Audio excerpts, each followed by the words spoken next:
नमस्कार दोस्तों, आज की कहानी है चालाक सासू माँ।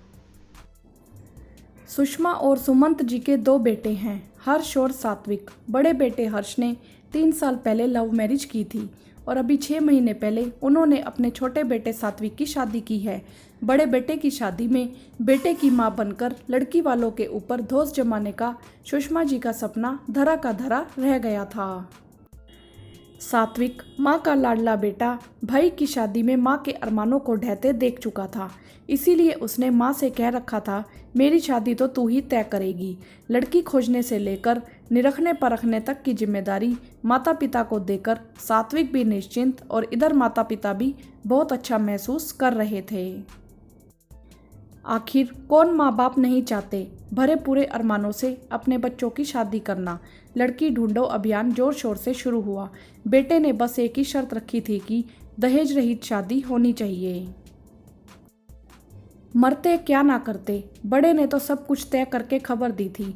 छोटा कम से कम शादी तय करने का अधिकार दे रहा है, यह क्या कम है। और जाने अनजाने समाज के सामने एक दुरुस्त उदाहरण भी बन जाएंगे तो सुषमा और सुमंत जी संतुष्ट थे।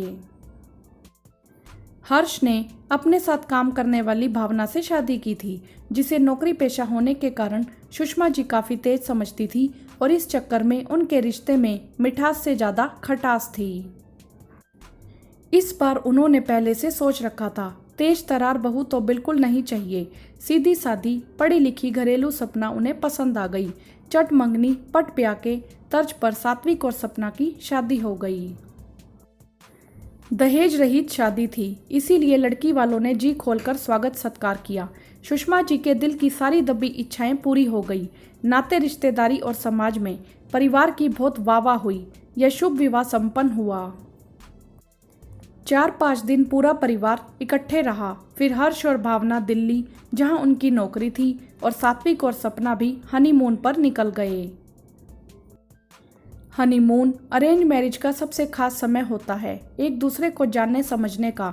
सात्विक और सपना ने इसका भरपूर फायदा उठाया और जीवन के अनेक सुनहरे सपनों को बुनते हुए आनंददायक समय बिताकर वापिस आ गए। सपना नए शहर में सात्विक के साथ जाने को लेकर बहुत उत्साहित थी, पर सुषमा जी ने नवविवाहित जोड़ी को यह फरमान सुनाया, सपना यहीं रहेगी। अरे जिंदगी भर तो तुम दोनों को साथ साथ ही रहना है।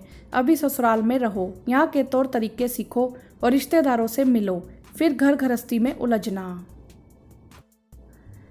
सात्विक और सपना ने एक दूसरे को देखा और मम्मी की भावना का सम्मान करते हुए कुछ नहीं कहा। रात में सात्विक ने सपना से कहा, छुट्टियां खत्म हो रही हैं, अब जाना होगा।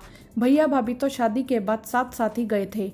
खैर छोड़ो, सपना रुआसी हो गई, लेकिन अगले ही पल खुद को मजबूत बनाते हुए बोली, आप टिकट कराओ, मैं बिल्कुल ठीक हूँ। आखिर मम्मी पापा जी के प्रति हमारी कुछ जिम्मेदारियां हैं कि नहीं। और फिर कुछ ही दिनों की तो बात है, सुमंत जी ने पत्नी को कुछ कहने की हिम्मत नहीं की, क्योंकि इतने सालों में वह पत्नी की रग रग से वाकिफ हो चुके थे। अब श्रीमती जी बहु सुख उठाना चाहती है और वह इसे लेकर रहेगी। सात्विक निकल गया। घर में बचे सास ससुर और सपना। आदर्श बहू की तरह सपना घर का सारा कामकाज संभालती और सुषमा जी के मापदंडों पर खरा उतरने की कोशिश करती।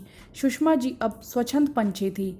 आए दिन किट्टी पार्टियां अटेंड करती, भजन संध्या में बढ़ चढ़कर हिस्सा लेती। ऐसा लगता मानो सही मायने में सपना उनके सपनों को साकार करने ही आई है इस घर में। सुषमा जी की मित्र मंडली भी घर आती और सुषमा जी बड़े प्रेम से सबको अपनी बहू से मिलवाकर गर्व का अनुभव करती। लेकिन गलती से अगर किसी ने सपना की तारीफ कर दी तो उनकी त्योरियां चढ़ जाती। बस फिर क्या था, चापलूस सहेलियां भी समझ गई। वैसे भी जब चापलूस सहेलियों की बैठे बिठाए इतनी आवभगत हो रही हो, वह सब भी बस सुषमा जी के सुर में सुर मिलाती, इस सुख का आनंद उठाती और उनके भाग्य को सराहती। सुमंत जी को सपना के प्रति पत्नी का ऐसा व्यवहार कुछ खास रास नहीं आ रहा था, लेकिन घर में शांति बनी रहे इसीलिए कड़ा विरोध नहीं करते थे। हाँ, समय समय पर बहू की तारीफ जरूर किया करते थे। वाह बेटा, क्या बढ़िया सब्जी बनाई है तुमने, तुम्हारी माँ ने तुम्हें बहुत अच्छे संस्कार दिए हैं, खुश रहो मेरी बच्ची। पापा जी से तारीफ पाकर सपना चहक उठती, लेकिन सुषमा जी को सुलगाने के लिए इतनी तारीफ काफ़ी थी। ये क्या खास है, हमारे ज़माने में 20-20 जनों का खाना बनाना पड़ता था तो कोई तारीफ सुनने को नहीं मिलती थी। यहाँ 2 लोगों का खाना बनाना कौन सी बड़ी बात हो गई। तुम्हारे पापा को तो बात को बढ़ा चढ़ाकर कहने की आदत है सपना। तुम जरा भावना को देखना, नौकरी पेशा होते हुए भी सब कुछ कितनी बखूबी निभाती है कि क्या बताऊं। स्मार्ट तो इतनी है कि पूछो मत, तुम भी सीखो कुछ उससे। इतना कुछ कहकर सुषमा जी के कलेजे में ठंडक पड़ती। उन्हें हमेशा डर लगा रहता कि बहू सर पर चढ़कर न बैठ जाए तो तारीफ होते ही धड़ाम से नीचे धकेल देती। पिछली बार भावना के साथ पहले दिन से ही उन्होंने बहुत नरमी बरती थी। उन्हें लगता था इसी कारण बहू हावी हो गई, इसीलिए सपना के साथ वह कोई रिस्क नहीं लेना चाहती थी।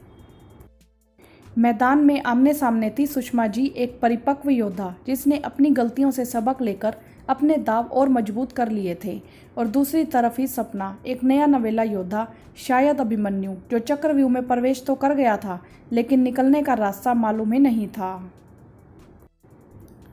3 महीने बीत गए। सात्विक बीच में 2 बार आया था, लेकिन अभी भी सपना को सात्विक के पास भेजने का कोई संकेत नहीं था।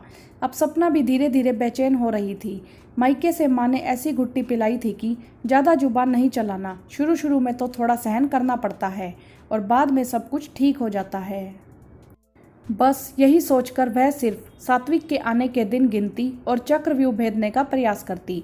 हर बात में भावना भाभी से उसकी तुलना कभी कभी उसे परेशान कर देती थी।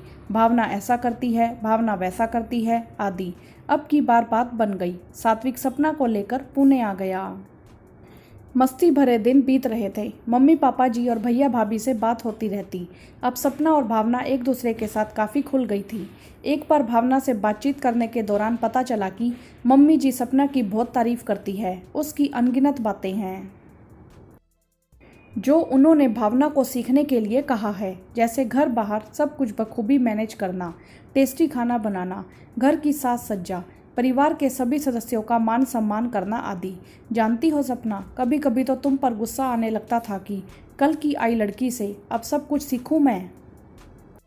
भाभी, सेम टू सेम मेरे साथ भी यही होता है। आपसे बोला सपना कितना क्रिएटिव है, और मुझसे कहा कि क्रिएटिव होने से घर गृहस्थी नहीं चलती, तुम भावना के जैसे प्रैक्टिकल बनो। बस मुझे आप पर ही गुस्सा आने लगता था। अब सब समझ आ गया। मम्मी जी एक कुशल लेकिन कुटिल प्रशासक बनकर हमारे ऊपर राज करना चाहती थी।